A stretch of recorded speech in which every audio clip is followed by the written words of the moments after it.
क्या चीज है मनुवाद में, ऐसा क्या लिखा मनुस्मृति में जिसको लेके हमारे देश में बहुत ज्यादा विवाद है? हिंदी का है बोलबाला प्रेमी व्यवहार में, और अंग्रेजी अग्नि उगले क्रूर व्यवहार में। क्रोध में न देखी भाषा, ऐसी शोभा हीना नहीं, हिंदी बिना जीना नहीं, हिंदी बिना जीना नहीं। अंग्रेजी का खंडन और हिंदी का बंडन है इसमें। अच्छा। कुल मिला करके। और मेरी ये ब्रॉडकास्ट दूरदर्शन पे भी मैंने बोला है इसके बारे में। ये आप तो बात करें बहुत बड़े एक रेलवे मंत्रालय से रिटायर्ड ऑफिसर हो, तो आप कहाँ पे आपने पढ़ाई की? हाँ, हमारी प्राथमिक शिक्षा टोडला में हुई, और मेरे शुरू से ही हॉबी थी टॉपिक लिखने की। हमारी रेल की पत्रिका, इनकम टैक्स की पत्रिका, कुछ हमारे समाज का सेवा का दायित्व रहा हम पे। रामविलास पासवान रेल मंत्री थे, मुलायम सिंह रक्षा मंत्री थे, तो उस वक्त मैंने लालू मुलायम शरद से मिलकर के 300 एमपीओ को के थ्रू हंगामा किया यहाँ अपने संसद में, पार्लियामेंट को नहीं चलने दिया, और मजबूरन होकर रसिया के जज को तुरंत गीता को परमिट किया गया।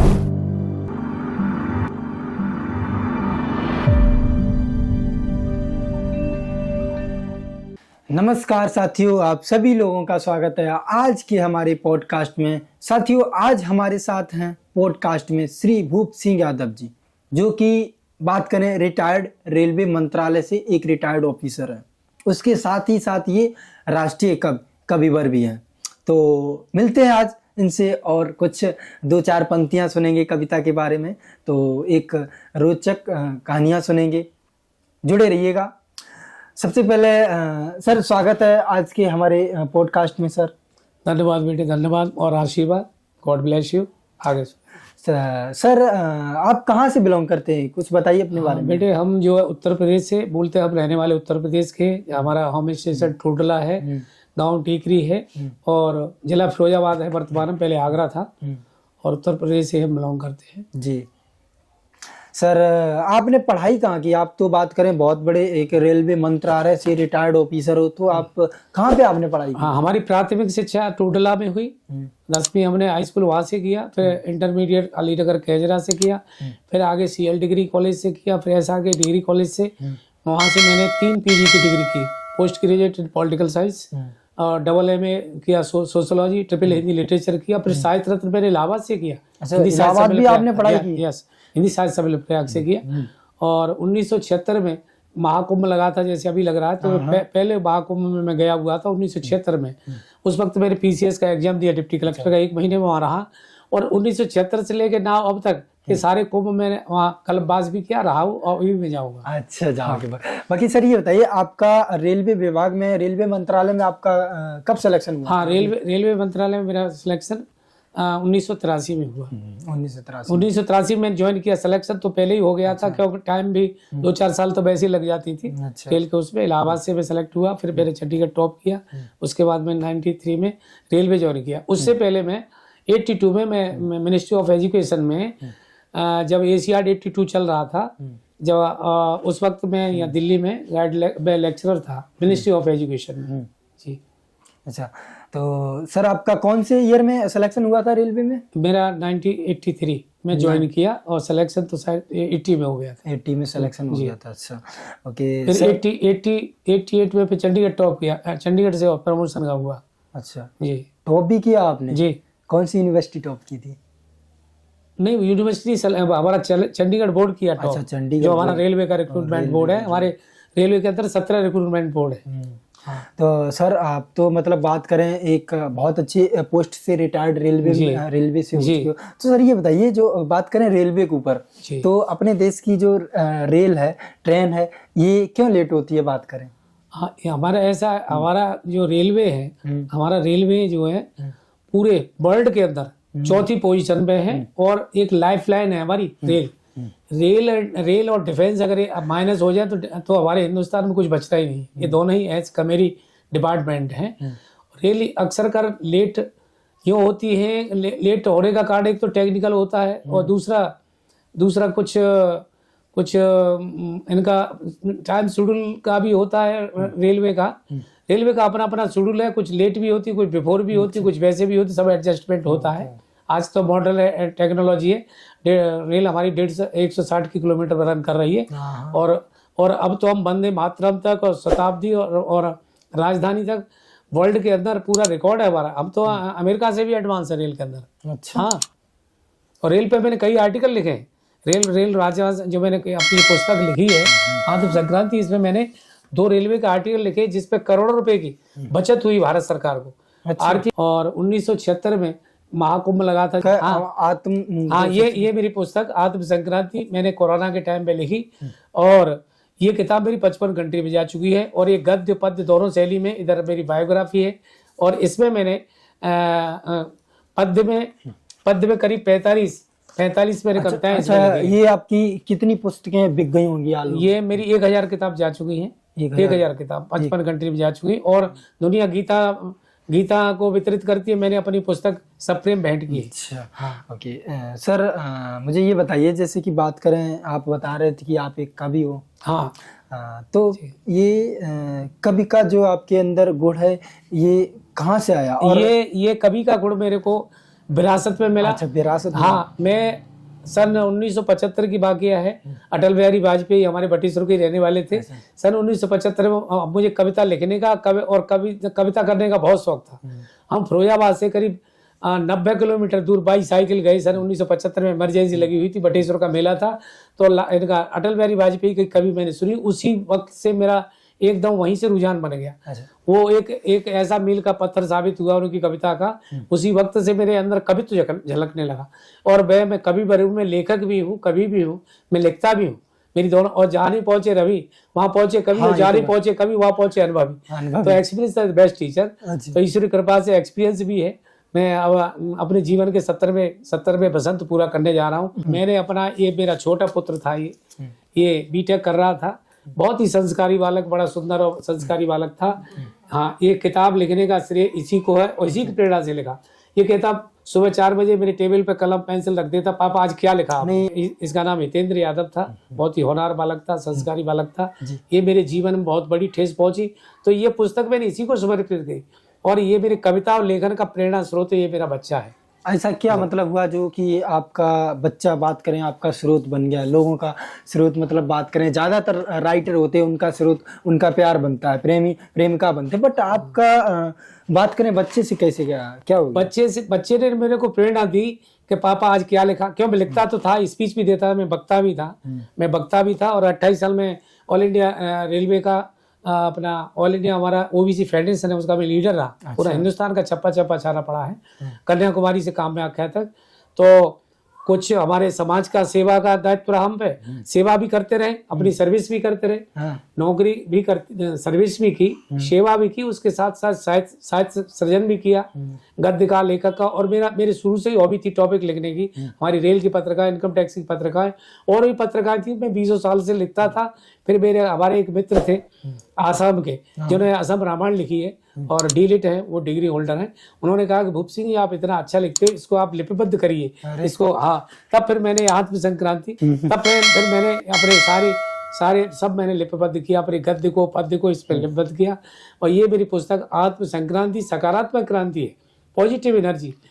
ये सकारात्मक क्रांति, इसको पढ़ करके हमारे युवा वगैरह जो भी है, इसको पढ़ करके एकदम उनको एनर्जी मिलती है, इसमें सकारात्मक एनर्जी मिलती है। सर, आप ये बताइए, जैसे आप बता रहे थे कि आपकी जो ये कविता लिखने का जो प्रेरणा दी, वो आपको अपने बच्चे से प्राप्त हुआ। ऐसा क्या मतलब इंसिडेंट हुआ जो कि आपके बच्चे से आपको कविता लिखने का प्रेरणा मिला? नहीं, वहाँ उसका जो 13 अप्रैल 2008 को मेरे साले रेलवे में हैं, वहाँ से ओपी यादव वहाँ से आए थे बॉम्बे से, तो उनको छोड़ने गया था। तो बाइक पे उसका एक्सीडेंट 405 बस से हुआ, लाजपत नगर में हुआ 11 बजे करीब। और अष्टमी का दिन था। अच्छा, और सब व्रत में ही थे। हाँ, तो उसी वक्त 11 बजे क्रैश हुआ, उससे ऑन स्पॉट। ये मेरे लिए बड़ी हृदय प्रदारक घटना थी, क्योंकि एक पिता के कंधे पे बच्चे, एक बच्चे का जनाजा जाए तो एक भी बहुत बड़ा वो है। और ये दुख तो अर्जुन तक को हुआ था अपने अभिमन्यु के चक्कर। हम तो आम आदमी है, वो भी इतने पुत्र वो में इतने व्याकुल हुए थे। भगवान कृष्ण ने आकाशवाणी करा के कहा, फिर उन्होंने बोला वो कि मैं कितनी बार पुत्र हुआ, कितनी बार हुआ, तब उनको सचेत हुआ। तो कह रही है तो जीवन में अपना चलता ही रहता है। और जीवन देखो, जिसने जन्म लिया है उसको मरना जरूरी है। जिसने जन्म लिया है उसको मरना जरूर है। और समय को नमन कर लो, मौसम खराब है। तो ये तो जीवन का चक्र है, ये चलता ही रहता है। सर, जो बात करें मनुवादी, मनुस्मृति जो पुस्तक है उसको लेके आज हमारे देश में बहुत ज़्यादा विवाद चल रहा है। तो आप एक अच्छे राइटर हैं, आप ये बात हमें अच्छे से बता सकते हैं कि इसका क्या रीजन है, ऐसा क्या चीज़ है मनुवाद में, ऐसा क्या लिखा मनुस्मृति में जिसको लेके हमारे देश में बहुत ज़्यादा विवाद हो रहा है? मनुवाद में एक ही वर्ग को, एक ही संप्रदाय का इतना उसका मंडन किया गया है, अतिशयोक्त कर मंडन किया गया है। और जो हमारा जैसे अगड़ा पिछड़ा हमारे 2 वर्ग है, तो हमारा जो पिछड़ा वर्ग है उसके लिए उसमें बड़ी हे दृष्टि देखा। वैसे हमारे 4 वर्ण व्यवस्था है, जाति तो नहीं, वर्ण व्यवस्था है, ब्राह्मण क्षत्रिय वैश्य शूद्र, तो सबके वर्ण के अनुसार ही कर्म उनका विभाजन है। तो इन्होंने जो है उसमें मनुवादी व्यवस्था में उन्होंने एक ही वर्ग को अपर वो किया गया है, जिसमें हमारे जो पिछड़ा वर्ग है, निम्न वर्ग है, उसकी उपेक्षा की गई है। अच्छा, हाँ, ये हमारे साथ वो नहीं हुआ। तो इसमें बाद में हमारे ज्योतिराव फूले और बड़े क्रांतिकारी हुए, ललाई सिंह वगैरह हुए, तो उन्होंने जब हमारे लोग के समाज के लोगों ने जब ये अपना पुस्तकों का अध्ययन किया और बड़ी मनीषियों ने किया बड़े बड़े, तो फिर क्रांतिकारी परिवर्तन आए। सर इसमें एक शूद्रों को लेके कुछ बात कही गई, क्या बात कही? शूद्रों को लेके बहुत खराब शब्द यूज किए गए, क्या यूज किए इसमें? देखो, हमारे शरीर के अंदर 4 वर्ण हैं, तो सिर ये ब्रह्मांड का है, ये जो हमारा इतना है ये क्षत्रिय का है, ठीक है, और ये क्षत्रिय, फिर वैश्य और फिर शूद्र हमारे पैर हैं। जब हमारा बेसिक पैर ही नहीं होगा तो सब उसकी कोई मान्यता नहीं। तो ये शूद्र वाली चीज बता रहे हैं आप। शूद्र तो बेसिक है, अगर ये नहीं हो तो कुछ भी नहीं है। और सबके अपने अपने धर्म कर्म है। घर का भूखिया होता है, मुख का काम है खाना, लेकिन वो रखता नहीं, वो पेट में जाता है। ऐसे करके हमारे सांसारिक संचालन चलने के लिए, सारी प्रक्रिया चलने के लिए ये सब सिस्टम बनाया हुआ है। लेकिन उस सिस्टम में भी इन्होंने एक मोनोपोली, एक व्यवधान डाल दिया है, जिसके लिए हमारा सरे ये जो है विचारधाराओं का चेंजिंग हो रहा है। सर बात करें जैसे कि आज अपने देश में देखा जाए यूनिवर्सिटी है, जो बड़ी बड़ी यूनिवर्सिटी है, बड़े बड़े डिग्री कॉलेज हैं, और बात करें जुडिशरी हो गया, तो इसमें आज ओबीसी SC ST के लोग कम क्यों हैं? क्या इनको वहाँ पे जाना नहीं दिया जाता है? नहीं, उनको SC ST OBC को वहाँ तक जाने नहीं दिया गया। इनको इतने संसाधन नहीं दिए गए, इनको जानकारियाँ इतनी दी गई। हालांकि मैं हिंदुस्तान की करीब 10 यूनिवर्सिटी में मैं गया हूँ और मैंने कई विश्वविद्यालयों से शिक्षा भी ग्रहण की। इलाहाबाद विश्वविद्यालय, कानपुर विश्वविद्यालय और आपका दिल्ली विश्वविद्यालय, लखनऊ विश्वविद्यालय, पंजाब यूनिवर्सिटी, कई, और इधर अहमदाबाद भी। मेरा तो आना जाना सब जगह रहता, और मैं शिक्षा के क्षेत्र में व्याख्यान भी देता हूँ, बच्चों के स्टडी का और अपने संस्कार की भी शिक्षा देता हूँ। IAS IPS की जो अकेडमी है, हमारे हॉस्टल है, वहाँ भी मैं जाता हूँ, जितने हमारे OBC के हैं। और हमारे यादव महासभा की तरफ से KFA कृष्णा फाउंडेशन है, उन्होंने अपना IAS अकेडमी बनाई हुई है। अच्छा। हमारी वैशाली में भी IAS अकेडमी बनी हुई है, जिसमें गरीब बच्चे, जो हमारे धरती पुत्र चौधरी मुलायम सिंह की ये इच्छा थी कि हमारे जो भी गरीब बच्चे हैं, बैकवर्ड के सभी, नॉट ओनली यादव, सबको गरीब बच्चे हैं, उनको यहाँ साधन, सब जो साधन ही है। मैंने खुद बच्चों को रखा अपने यहाँ, मैंने अपने यहाँ कमरे में, अपने घर पे भी 6-6 महीने गरीब बच्चे हमारे फर्रुखाबाद मैनपुरी के, जिन्होंने पहली बार दिल्ली देखी। अच्छा, और IAS के प्रोग्राम में हम वहाँ थे, तो वो लोग मिले मुझे कि बाबूजी हम तो पहली बार दिल्ली आए। तो मैं उनका कोई साधन नहीं था, साधन विहीन थे, फीस भी नहीं थी, रहने की जगह नहीं थी, मैंने अपने पास रखा। अच्छा। मैं कहने से ज्यादा मैं करने में विश्वास रखता हूँ। जैसे हमारे धरती पुत्र मुलायम सिंह थे, करते ज्यादा थे, वही मेरा सिद्धांत रहा है और रहेगा। और टिल डेथ तक मैं सेवा करता रहूंगा, अपने पूरी समाज की मानवता के नाते सबकी सेवा करता हूँ। तो उनको मैंने रखा यहाँ पर। और वो साहित्य अकादमी, वो हमारी जो अकेडमी IAS की बनी हुई है, वहाँ पर अब फ्री रखते हैं बच्चों को, फ्री खाना पीना सब, रहना सारा सब फ्री। मैंने कई गरीब बच्चों को आप भेजा, और वो सेलेक्ट भी हो गए, IAS में भी गए, PCS में भी। अच्छा सर, आपने बताया जैसे कि क्या है ना, OBC SC ST को इनको इतनी सुविधाएं नहीं मिल पाती हैं, तो इस चीज को क्या लगता है, गवर्नमेंट सुविधा क्यों नहीं दे रही इस चीज को? गवर्नमेंट सुविधा दे रही है, लेकिन वो कागजों पे दे रही है, वर्किंग में नहीं दे रही। और जो हमारा आदमी, मैं 28 साल लीडर भी रहा हूँ ऑल इंडिया OBC फेडरेशन का। रेल मंत्रालय में 48 नंबर रूम है, DP यादव हमारे अध्यक्ष थे, रामनरेश यादव भी हमारे अध्यक्ष रहे, मैं मैं जॉइंट जनरल सेक्रेटरी रहा।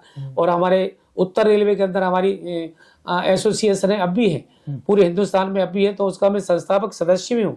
और मैं 20 साल उसका मैं फाइनेंस सेक्रेटरी रहा। और उसके बाद मैं वर्किंग प्रेसिडेंट रहा, division, there are so many मेरे पास पद रहे। और मैं चुनाव अधिकारी भी रहा पूरे हिंदुस्तान का। तो मैंने देखा कि हमारी ये फैसिलिटी, उस वक्त हमारे रामविलास पासवान रेल मंत्री थे, मुलायम सिंह रक्षा मंत्री थे, बहुत ही ऐतिहासिक मंत्री रहे, बहुत इन्होंने काम किया। 5th पे कमीशन आया, उसके बाद हमारे नीतीश कुमार रहे और लालू रेल मंत्री रहे। तो हमने जब ये रेल मंत्री हमारे बैकवर्ड के आए, जब रेल हमारे बैकवर्ड के उसमें आई, तब इन्होंने हमारे बैकवर्ड की सुनी, हमारी एसोसिएशन को फैसिलिटीज दी, पास दिए, पीटीओ दिए, सर्विस ऑफिस दिए, सब चीज दी हुई है, प्रेम की भागीदारी थी। और उसके लिए मैंने इतना संघर्ष किया, माई सेल्फ मैं खुद ही रहा हूँ उसमें संस्थापक। मेरा खुद जो है करीब 40 साल का जीवन, चार दशक मैंने इसी में गलाए। अच्छा। हाँ, और उसमें बड़ा रचनात्मक कार्य किए। आज हमारी सारी फेडरेशन सब मूवमेंट में। ओके सर, ये बताइए जैसे कि बात करें जुडिशरी न्यायपालिका, इसमें हम देखते हैं, मैंने सुना भी है कि इसमें जो ओबीसी, एससी, एसटी, माइनॉरिटी की संख्या बहुत कम है। बात करें शायद एससी का 1 है जज हाई कोर्ट में, जो सुप्रीम कोर्ट में, और ओबीसी के आई थिंक 2 से 3 है। तो इतने कम क्यों? क्या रीजन ऐसा है इसमें, ये आपको पता नहीं, कॉलेजियम सिस्टम। अगर ब्राह्मण का बच्चा, अगर अब जज है तो जज का बच्चा 3 पीढ़ी तक जज रहेगा। ये कॉलेजियम सिस्टम की वजह से वंशानुगत पोस्ट है। अगर ये सर्विस, ये हमारा न्याय आयोग कमीशन बन जाए जैसे IAS जैसा, तो सब छटनी हो जाए, तो सबको द्वार मिले। उसमें कॉलेजियम सिस्टम में क्या कि जो विरासत में जो जज हैं उन्हीं के बच्चे बेटे बनते हैं। मतलब कॉलेजियम नेपोटिज्म, मतलब भाई भतीजावाद। हाँ बिल्कुल, भाई भतीजा है ही कॉलेजियम में। और क्या है कॉलेजियम में, तो अपर क्लास के वही जाते हो, SC ST OBC कौन पूछता है। बालाश्रम में एक हमारे चीफ जस्टिस थे, मेरा उनसे संपर्क हुई है, मेरे कई लड़के उनके अगुवाई में काम कर रहे हैं, और वो अभी किसी कमीशन के NGT के भी चेयरमैन रहे। एक वही एक बने SC से, आज तक कोई नहीं बना। OBC का तो कोई नहीं है अपने देश। मतलब OBC SC ST के साथ बहुत नाइंसाफी हो रही। ऐसी यूनिवर्सिटी में वैकेंसी होती है, निकालते नहीं, निकाल ले तो सिलेक्शन में नॉट फाउंड सूटेबल कर देते हैं। अरे हमारे लक्ष्मण यादव तक को पर लगे हुए को उसको हटा दिया। अच्छा, लक्ष्मण यादव जी को आप जैसे बता रहे हो, लक्ष्मण यादव भाई साहब, आई नो वेरी वेल, मैं जानता हूँ, मिलता रहता हूँ, मैं यूनिवर्सिटी जाता रहता हूँ। तो उनको क्यों हटाया गया? लक्ष्मण यादव को उनकी यूनिवर्सिटी से क्यों निकाला? उनको यूँ निकाला गया कि वो थोड़ा सा मनुवादी के खिलाफ थे और OBC की वकालत करते थे, पिछड़ों की, इस वजह से वो टारगेट में थे, इस वजह से कांटा निकाल दिया। अच्छा, तो मतलब जब बहुत ही इंटेलिजेंट डिलीट था, PhD PhD होल्डर है। उनको नोबेल प्राइज मिला है। मैं बहुत सफल नहीं, वो मतलब सॉरी, वो गोल्ड मेडल मिला है। आई नो, मैं कहीं उस पर मंच साझा किया है मैंने लक्ष्मण यादव के साथ, यूनिवर्सिटी के सेमिनार में, उसमें मैं जाता रहता हूँ, तो उसमें भी साझा किया। बहुत ही इंटेलिजेंट और टैलेंट आदमी है। तो और भी मैंने अभी भी देख रहा हूँ, हमारे बच्चे अभी भी रह रहे हैं। मैं इंटरव्यू के लिए मैंने कहते हैं हमको चेक दिया, RSS वालों को ले लिया, जो अप्रोच वाले उनको ले लिया, और हम गोल्ड मेडलिस्ट होते हुए कई मैंने टाबा के लड़के देखे, मेरे पास अभी 2-3 नाम है, भूल रहा हूँ मैं, तो उनके लिए मैंने अप्रोच किया। तो ऊपर से जहाँ उनका ऊपर आला कमान से या सत्ताधीशों, मठाधीशों के आदमी सेलेक्ट होते हैं, और इंटेलिजेंट लड़के घूम रहे हैं हमारे, गोल्ड मेडलिस्ट डिग्री लिए हुए। मैं तो रोज संपर्क में रहता हूँ। तो सर, कहीं ना कहीं अगर देखा जाए अपने देश की सत्ता को लेके, अपने देश का जो संविधान को लेके, अपने देश की जो राजनीति को लेके, उसमें कहीं ना कहीं उच्च वर्ग लोगों का, सवर्ण लोगों का अधिकार है। बिल्कुल अधिकार है। और मैंने तो पॉलिटिकल साइंस से MA किया है। करीब मैंने with comparative study of India 17 constitution का अध्ययन किया वर्ल्ड के का।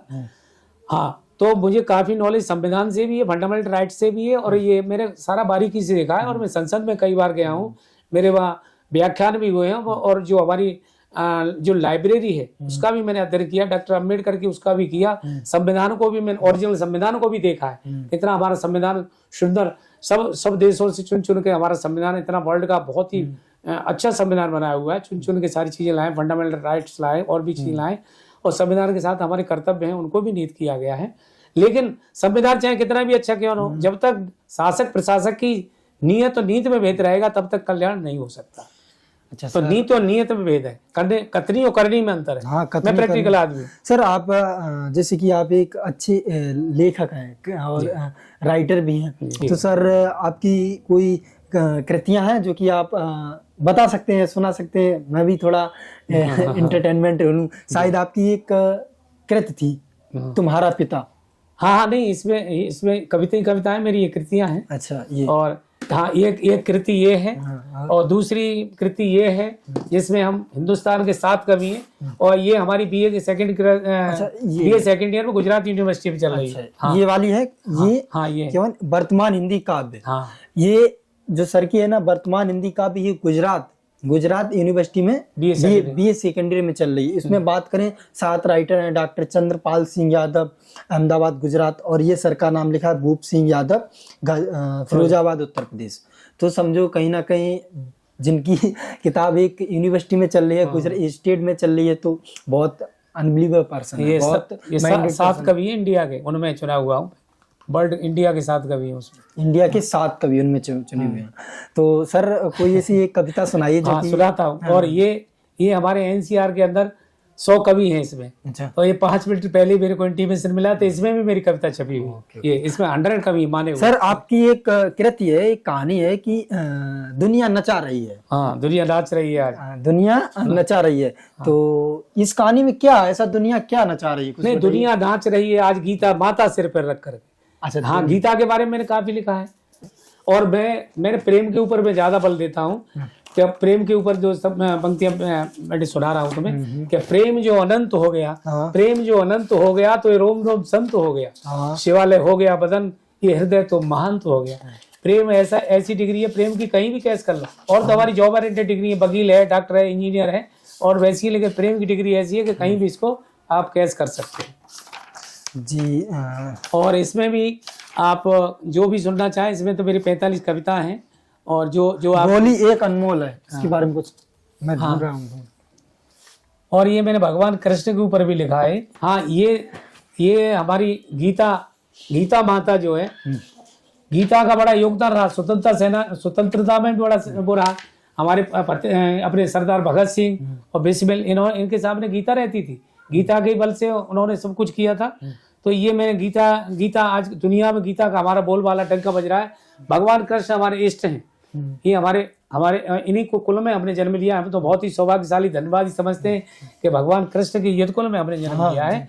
तो और गीता के ऊपर ये मैंने पंक्तियां लिखी थी इस किताब के अंदर, आप संक्रांति के अंदर, तो वो मैं आपके सामने प्रस्तुत कर रहा हूँ कि दुनिया नाच रही है आज, दुनिया नाच रही है आज, गीता माता सिर पर रखकर, गीता माता सिर पर रखकर, जहां विराजे थे श्री कृष्ण रथ पर। सर एक मिनट, दुनिया नाच रही है आज, गीता माता सिर पर रखकर। इसका मतलब क्या हुआ? दुनिया नाच रही है, पूरी लाइन स्टेंजे का क्या मतलब हुआ? हाँ, दुनिया नाच रही है मतलब हमारे गीता का इतना प्रचार प्रसार हो रहा है, दुनिया मस्त हो रही है। भगवान गीता के प्रवचन में भागवत का इतना प्रचार प्रसार हो रहा है कि हमारे हिंदुस्तान के अंदर यूरोपियन कंट्री, रसिया, चाइना, सब वृंदावन पड़े हुए हैं। ये है हमारी गीता का। और एक बार ऐसा हुआ कि रसिया के उन्होंने जज ने गीता पर रोक लगा दी थी, लेकिन हमारी गीता नहीं थी, वो इनकी इस्कान वाला कोई गीता थी। तो ये उस वक्त का सन 90 का वाक्य है, 98 का।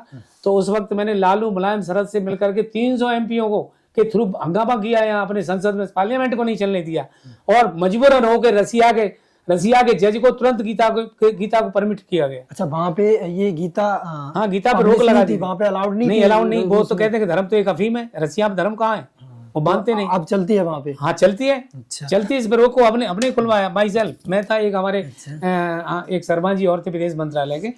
हाँ, तो आप कहें तो मैं ये सुना दूं आपको? हाँ, क्यों नहीं, देखते देखते बूढ़े हो गए। ये तो मेरी उस पर भी चल रही वीडियो। अच्छा। हाँ, देखते देखते हो गए बूढ़े हमने सोचा न था।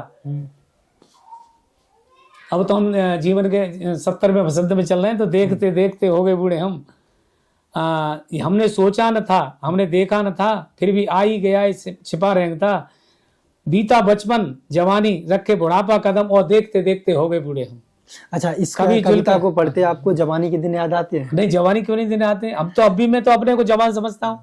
इस कैब को एक कर्नल ने मुझे कैब दी है, ये हमारे टीपी त्यागी जी ने, ब्रिगेडियर है, उन्होंने दिए। तो इस टोपी को लगाते ही 10 साल उम्र कम लग जाती है। अच्छा, ये कर्नल साहब ने दिया? हाँ, ये कर्नल का कैप है। मेरे को लेफ्टिनेंट और मेजर तो सलूट मारते हैं, कैप का ये चिन्ह है कर्नल का। सर, आपने हिंदी साहित्य को लेके अपना क्या क्या योगदान दिया? आप बता रहे आपने बहुत सारी कृतियां लिखी हैं, बहुत सारी कहानियां भी लिखी हैं, बहुत सारे आप आर्टिकल लिखते हैं। हिंदी साहित्य को प्रॉपर हिंदी को लेके आपने, हिंदी भाषा को लेके कोई कहानी वगैरह लिखी है आपने? हाँ, हिंदी साहित्य से मैं खुद ही एमए हूँ हिंदी साहित्य से। जब मेरी लेखनी चली तो मुझे भक्त काल और सारे, मैंने ये कविता करने का मेरा शौक, जब मैंने हिंदी साहित्य से जब एमए किया तो उस वक्त ही कविता का रूप और भक्ति काल का रूप झलकने लगा। और हिंदी के प्रति तो मेरा अगाध प्रेम है, मैं हिंदी का तो मैं अटूट सिपाही हूँ। अच्छा, आपने इस पे कोई 4 लाइनें लिखी हैं, कोई कविता लिखी है तो सुनाइए। हाँ, मैंने ये कविता लिखी है, हिंदी बिना जीना नहीं। क्या? हाँ, ये कविता, इसका हेडिंग है हिंदी बिना जीना नहीं। मतलब अंग्रेजी का खंडन और हिंदी का मंडन है इसमें। अच्छा। कुल मिला करके। और मेरी ये ब्रॉडकास्ट दूरदर्शन पे भी मैंने बोला है इसके बारे में। हाँ। तो ये अंग्रेज चले गए, ये मैं आपको 2 पंक्तियां सामने प्रस्तुत कर रहा हूँ कि अंग्रेज चले गए, अंग्रेजी छोड़ गए, सिर पे पैर रखकर आधी रात दौड़ गए। हमें फ्रीडम एट मिल रहा है, आधी रात पे आज़ादी मिली थी हमें 15 अगस्त को, 14 अगस्त को। और छूटी छोड़ी भगोड़ी को कहते हसीना नहीं, हिंदी बिना जीना नहीं, हिंदी बिना जीना नहीं। हिंदी का है बोलबाला प्रेमी व्यवहार में, और अंग्रेजी अग्नि उगले क्रूर व्यवहार में। क्रोध में न देखी भाषा, ऐसी शोभा हीना नहीं, हिंदी बिना जीना नहीं, हिंदी बिना जीना नहीं। Okay sir. हिंदी देव कलश में, हिंदी के देव कलश में देवत्व झलकता है, अधरों से झलकता नहीं, अधरों से लवालव अमृत झलकता, और सीखने बोलने में लगता महीना नहीं। 1 महीने में हम सीख जाते हैं हिंदी, इतनी हमारी भाषा में प्रबलता है। और इसमें क्या भेद है कि अंग्रेजी में क्या इसमें भेद है कि पीयूटी से पुट क्यों, पीयूटी से पुट कहें, और सीयूटी से कट क्यों है, बीयूटी से बुट क्यों, बुट नहीं, बोलते बट क्यों। संगणक ने पूछे, मतलब कंप्यूटर ने, संगठन ने पूछे। सर अब ये बताइए जी सर, आप खुद एक बड़े कवि हो, मैं जानना चाहता हूँ कि आपका कौन पसंदीदा गायक है, किसके आप पहले गाने सुनते थे, कौन सा वो सिंगर है? हम जो पहले गाने मोहम्मद रफ़ी, मुकेश और राज कपूर है। तो इनका कोई गाना वगैरह आपको याद है? पहले गानों में बड़ी गहराइयां थी। हाँ, गहराइयां अंदर तक, दिल तक छूते थे। जैसे कि बात करें जो राज कपूर है, तो राज कपूर एक गाना लिखते हैं, मेरा जूता है जापानी, पतलून इंग्लिस्तानी। ये हास्य व्यंग के रूप में बहुत अच्छा है। हाँ, मैंने उसमें देखो ना, इसमें मतलब उन्होंने पूरे वर्ल्ड को लेके अपने देश को कैसे इन्होंने रिप्रेजेंटेटिव किया है, मतलब कैसे प्रदर्शित किया है। तो मैं भी काफी सुनता हूँ, उन गानों में बहुत गहराइयां छुपी होती हैं, पूरी फिलॉसफी है। हाँ, तो सर आपसे पूछना चाहेंगे, जैसे गीता है, गीता से एक स्टूडेंट, एक 17-18 साल का, बात करें 14-15 साल का स्टूडेंट, क्या गीता से सीख सकता है? उसको गीता पढ़ना जरूरी है उसके स्टूडेंट के लिए या नहीं जरूरी है? गीता से हमें सारे संस्कार मिलते हैं और कर्म की शिक्षा मिलती है। Work is duty, future is right. कर्म की शिक्षा मिलती है, कर्म करिए पहले, फल की इच्छा मत करो। तो उससे गीता तो हमारा एक ऐसा, महाभारत के शांति पर्व के अंदर, भीष्म पर्व के अंदर, ये हमारा गीता, ये उपनिषद जो भगवान कृष्ण ने 30 मिनट के अंदर दोनों सेनाएं आमने सामने खड़ी थी, तो उस वक्त इन्होंने 700 श्लोकों के रूप में और 30 मिनट के अंदर ही सुनाई। ये बहुत ही विचित्र वाणी है जो भगवान कृष्ण के मुखारबिंद से है, सबसे बड़ी विशेषता है। और भगवान कृष्ण के हम वंशज हैं, सबसे बड़ी विशेषता हमारी है, इस कुल में हमने जन्म लिया है जी। इस वजह से मैं जितने हमारे यादव भाई हैं, मैं सबसे ये गुजारिश करता हूँ कि सब अपने मन मुटाव भूल करके, क्षेत्रवाद वही छोड़ करके, हमें एक मानवता के नाते एक यादव समाज को संगठित करके और अपने युवा पीढ़ी को भी यही संदेश देना है कि हम एक रहें, एक दूसरे की टांग खिंचाई नहीं करें। हमें एक एक करके 11 हैं, हम जो है एक से ही अनेकता की तरफ बढ़ें और अपने समाज के अंदर जो फैली हुई कुरीतियां उनको दूर करें। जैसे सर आपने यादव समाज को लेके बात की, सर आपका क्या योगदान रहा यादव समाज को लेके? लाइक बात करें, यादव समाज में बहुत सारी अभी वो डिमांड मांगे चल रही हैं, बहुत से धरना प्रदर्शन, बहुत से ऐसे प्रोटेस्ट चल रहे हैं, लाइक रेजिमेंट का। तो क्या आपका योगदान रहा यादव समाज को लेके? मेरा तो पूरा जीवन ही यादव समाज के लिए समर्पित रहा।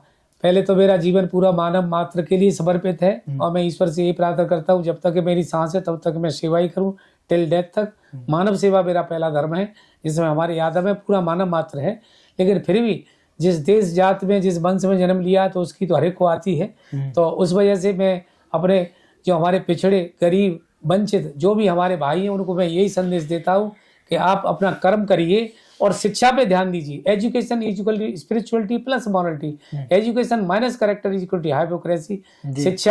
शिक्षित तुम्हारा नाश हो जो नौकरी के बनी। शिक्षा तो बहुत बड़ी चीज है, एजुकेशन है तो सब कुछ है। इस वजह से आप शिक्षित बनिए, दीक्षित बनिए, सुशिक्षित बनिए, सुसंस्कारी बनिए। तो पहला तो हमारा हथियार ये है कि बच्चों को पहले शिक्षा दीजिए, चाहे एक रोटी कम खाओ, चाहे एक सब्जी कम खाओ, लेकिन बच्चों को पढ़ाओ, और शिक्षा है तो सब कुछ है।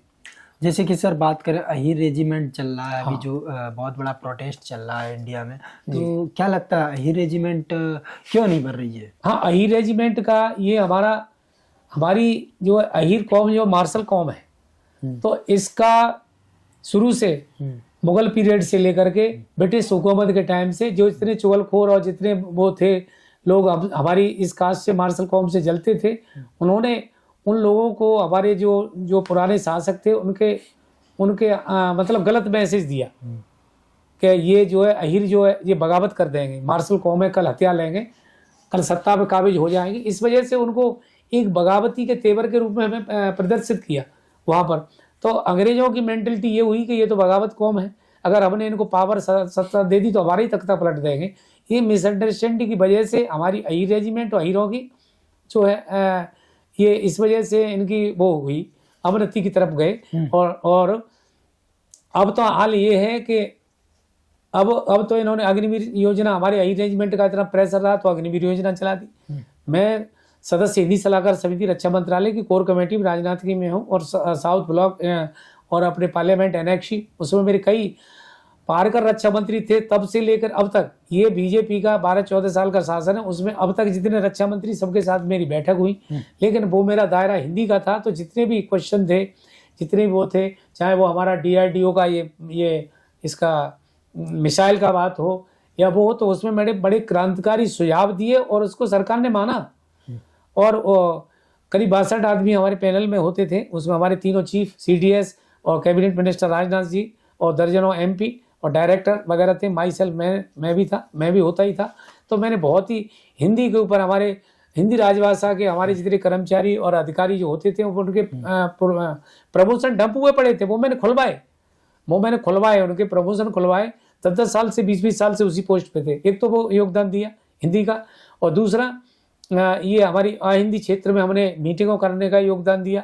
मिसाइल और इनके नाम सब चेंज किए। DRDO ने मुझे बुलाया, मैंने 150 वैज्ञानिकों को भाई संबोधित किया। तो योगदान मेरा हिंदी के रूप में भी, राष्ट्रभाषा के रूप में, और मैंने इसमें राजभाषा एक्ट लिखा है, जो क्लर्क से लेके क्लास 1 ऑफिसर तक की 50 नंबर का क्वेश्चन आता है, जो मैंने इस किताब में लिखा हुआ है, राजभाषा एक्ट। तो वो उसके बारे में मैंने काफ़ी योगदान दिया। और मानव मात्र के लिए, अपने हीरों के लिए, यादवों के लिए तो मेरा पूरा सर्वस्व बलिदान चल ही रहा है मेरा।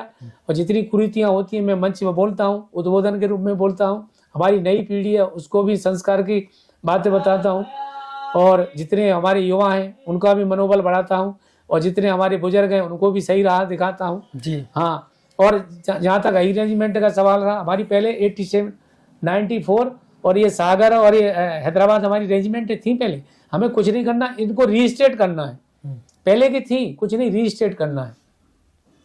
अगर ये मेरा कई बार मेरी कनाडा वगैरह से ऑनलाइन मेरी वार्ता भी हुई, अहीर रेजिमेंट की हुई, ब्रेवरी यादव इतिहास के ऊपर हुई, कृष्ण के ऊपर हुई। तो मैंने अहीर रेजिमेंट के लिए तो ये बोला था, मैंने अगर रहें तो सबकी रेजिमेंट रहे, नहीं वरना भारत एक है, एक आर्मी है तो एक आर्मी रहने दो। हाँ। इसमें बंदरबाट नहीं होना चाहिए।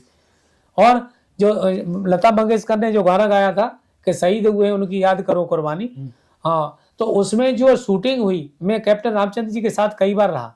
जो हाँ, जो 1962 रजाकला के वो थे, मैं अभी भी पिछले हफ्ते भी गाजियाबाद में था, और भी मैं उनके साथ रहा। वो एक लिविंग हिस्ट्री है। और मैं राजस्थान में, हरियाणा राजस्थान, मेरे गांव सारे छने पड़े हुए हैं जहाँ हमारे रजाकला के भी थे और भी जितने वीर सैनिक रहे। मैं मेरा परम कर्तव्य रहता है कि जिस इलाके में जाता हूँ वहाँ के जो भी हमारे शहीद वीर अहीर शहीद होते हैं उनकी स्थली पे जाता हूँ, उनको सलूट करता हूँ, उनको उनकी शहादत को नमन करता हूँ। सर जैसे कि आप अभी बोल रहे थे, वो जो गाना की शूटिंग हुई क्या हुआ? हाँ, शहीद हुए उनकी याद करो कुर्बानी। तो इसमें जो है जो शूटिंग हुई है उसमें हमारी अहीर रेजिमेंट की जो चार्ली कंपनी थी और सन 62 की शूटिंग उसकी हुई है। और नाम लिया जा रहा है अहीर जाट मराठा, अहीर का नाम ही नहीं है। ऐसा क्यों? हाँ? उन्होंने ऐसा क्यों किया? क्या नहीं, ऐसा यूँ किया कि अहीर रेजिमेंट नहीं थी, इस वजह से अहीरों का नाम ले लिया उसमें। अच्छा। हाँ, उसमें जाटों की रेजिमेंट थी और शूटिंग हुई हमारी उसी चार्ली कंपनी की। अच्छा, ये मेरे से मेजर रामचंद्र, कैप्टन रामचंद्र ने कहा कि मैं तो फिल्म ही देखने नहीं गया। उस दिन से मैंने बगावत कर दी। राजनाथ को, जितने रक्षा मंत्री वो थे, सबको बगावत कर दी कि भाई शूटिंग हमारी, मरे हम, जाने हमने दी। 1500 हमारे करीब 120 हमारे सैनिक शहीद हुए, 5000 हमने फौज के चाइना के फौजों को मार गिराया। और उस वक्त तो कुछ भी नहीं था हमारे पास, सूझ भी नहीं थे, वर्दी भी नहीं थी, खच्चरों से जाते थे, तोपों को उसको कंधे पर रख के 17,000 फुट की ऊंचाई भी जाते थे। देखो हमारे उन वीरों को हैं, हमने कितना सलूट का काम किया है। और वहाँ रैंजरकला का जो हमारा शहीद स्तंभ था वो भी इन्होंने अब तोड़ मरोड़ करके दोबारा संग्रहालय बनाया हुआ है। लेकिन अभी जो है, जो जितना करना चाहिए था उतना वो नहीं हो पाया। रेजिमेंट रहे तो सबके नाम रहे, नहीं तो किसी का नाम नहीं रहे। नाम किसी का। ठीक सर हम देखते हैं, तब से देख रहे हैं आपको, सुन भी रहे हैं अच्छे से कि आप साहित्य के बहुत बड़े दीवाने हैं। अच्छा ये बताइए, आपने जैसे कोई कृति या कोई कविता या कोई कुछ भी आपने उपन्यास वगैरह लिखा, तो इस पे लेके किसी राज्य सरकार ने या आपको कहीं कॉलेज यूनिवर्सिटी में कहीं पुरस्कार या सम्मानित किया गया आपको? जी, कहाँ पे किया गया? जी, पहले तो मेरे रेल मंत्रालय ने सम्मानित किया, मुझे रेल मंत्री अवार्ड मिला। रेल मंत्री अवार्ड मिला राजभाषा के उस पे, जो मेरा योगदान रहा। और मैं हिंदी के प्रति समर्पित रहा राजभाषा, तो मुझे रेल मंत्रालय से अवार्ड मिला। फिर जीएम अवार्ड मिला, डीआरएम अवार्ड मिला। अवार्डों की संख्या बहुत है, मैं गिना नहीं सकता। और हमारी गुजरात यूनिवर्सिटी ने भी मुझे प्रशस्ति पत्र दिया हुआ है। गुजरात यूनिवर्सिटी, सॉरी, गुजरात सरकार ने ये लगा हुआ है। और दूसरा मुझे हिंदी अखिल भारतीय हिंदी साहित्य संस्थान में साहित्य वाचस्पति इक्विवेलेंट पीएचडी डीलिट की इक्विवेलेंट की उपाधि दी हो रखी हुई है। और योग के क्षेत्र में मुझे बाबा रामदेव ने योग गुरु का दिया हुआ है। और सर आप बता रहे थे कि मैं मिसाइल के क्षेत्र में भी आप कहीं गए थे, तो वहाँ पे आपको क्या सम्मानित वहाँ पे भी किया गया? जी, वहाँ पर मुझे रक्षा मंत्रालय भारत सरकार के डीआरडीओ मंत्रालय के निदेशक ने मुझे मिसाइल का मोमेंट भेंट किया। अच्छा, ये किस लिए वेट किया? क्या आपने कोई मिसाइल को बनाने में क्या? हाँ जी, ये मिसाइल को बनाने में नहीं, लेकिन इसके नामकरण जो इन्होंने लिखा वो विदेशी रखे थे। अच्छा, विदेशी नाम देख करके मेरे एकदम उबाल आ गया। मैंने कहा कि हमारे स्वदेशी तकनीक से हमारे वैज्ञानिक इतनी रक्षा अनुसंधान कर रहे हैं और नाम विदेशी हम रख रहे हैं, ऐसा क्यों? अच्छा, हाँ, तो उस वक्त जो मैंने नाम सुझाए तो उन्होंने फिर नाम को चेंज किया और उसकी मिसाइल मेरे पास ही रखी हुई। अच्छा, पहले क्या नाम रखा? पहले नाम ओबामा था। अच्छा, ओबामा था, माइका था। अच्छा, हाँ, मैंने कि ओबामा नाम क्यों रख रहे हैं भाई? अच्छा, फिर बाद में आप लोगों ने कौन कौन नाम रखे? बाद में हमारे ये रखा है मिशन। बाद में नाम क्या क्या रखे हैं? अग्नि, मिसाइल 3 ऐसे करके अपने स्वदेशी नाम ब्रह्मोस। उस नामों में ही संशोधन करके 1, 2, 3 अमेंडमेंट होते गए। 4000 किलोमीटर की 5000 की जैसे रेंज हुई, नाम वो ही रहे, उसका वो होता रहा। ये हुआ, सब स्वदेशी किया। जब जहाँ अनुसंधान स्वदेशी तो नाम विदेशी क्यों? इस पे जो है राजनाथ बहुत ही प्रभावित हुए मेरे से। हाँ, गदगद हो गए वो, क्योंकि वो भी हमारे हिंदी क्षेत्र के थे। हमने जब मीटिंग शुरू हुई तो हमने कहा हमारे यशस्वी रक्षा मंत्री मुलायम सिंह यादव भी उत्तर क्षेत्र से, हमारे राजनाथ भी उत्तर क्षेत्र से। मैंने हिंदी में मेरा भाषण हुआ तो उन लोगों ने सब प्रभावित होकर कहने लगा कि आज जो है ये मेरे पास वो देसी टोपी भी लगी हुई थी, तो मेरे जितने भी रक्षा के जो सेक्रेटरी थे, जनरल थे, सब सलूट कहने लगे, हम तो इनको लाल बहादुर शास्त्री के रूप में देख रहे हैं। मैं उस वक्त गदगद हो गया। साउथ ब्लॉक के अंदर जहाँ प्राइम मिनिस्टर बैठता, उसमें मीटिंग थी और वहाँ इतना सख्त पहरा था कि वहाँ तो मिलिट्री के अलावा कोई जाता ही नहीं। मेरा प्रोटोकॉल ऑफिसर और डायरेक्टर गेट बंद हो गया, हम राजनाथ अंदर हो गए तो बाहर ही रहे। मैं देख रहा मेरी पुस्तक भेंट कर दूं, पुस्तक मेरी बैग में उसी के पास थी। इतनी सख्त पहरा था। डीआरडीओ में तो कोई जा ही नहीं सकता, मक्खी भी नहीं जा सकती, लेकिन हमारा पास बनता है एज ए स्पेशल केस सीधा। हमें वहाँ का डायरेक्टर बुलाएगा, अंदर जाएगी फौज लेकर। अभी वहाँ का मिला हुआ है प्रोटोकॉल ऑफिसर। और यहाँ से भी गाड़ी ले जाती है, सेना की गाड़ी आती है लेने के लिए। अच्छा, यहाँ से घर से और यही घर से छोड़ के जाती है। हाँ, सर से मिलके हमें बहुत अच्छा लगा। सर ने जैसा कि बताया कि साहित्य के बारे में भी अच्छा बताया, अपने समाज के बारे में भी अच्छा से बताया। सर ने SC ST माइनॉरिटी OBC जो आज नई जगह मिल रही उसके बारे में बहुत अच्छे से एक्सप्लेन किया। बाकी सर बात करें, एक अच्छी पोस्ट से रेलवे मंत्रालय से रिटायर्ड हैं और उसके साथ ही साथ समाज में भी अपना योगदान दे रहे हैं। उसके साथ साथ महत्वपूर्ण बात ये है कि ये एक साहित्य को, अपने देश का जो दर्शन साहित्य है, अपने देश का साहित्य है, इस साहित्य में अपना योगदान दे रहे हैं। तो सर बहुत बहुत धन्यवाद, आपने हमारे पॉडकास्ट में जो समय दिया। बेटा आशीर्वाद रूप में, क्या नाम तुम्हारा? अभिषेक यादव। हाँ ठीक। और बेटे मैं बहुत बहुत आपको धन्यवाद रूप में, आशीर्वाद रूप में यही कामना करता हूँ कि सुख सदा आपका साथ निभाए, रोग शोक भय पास न आए। मैं कोटे मेरे इन दोनों बच्चों की फुलवारी और गीत प्रीत के भूप सिंह यादव गाए। इसके साथ ही मैं वाणी को प्रणाम देता हूँ, क्योंकि समय का अभाव है, कलयुग का प्रभाव। बहुत बहुत धन्यवाद, बहुत बहुत शुक्रिया। जय यादव, जय माधव।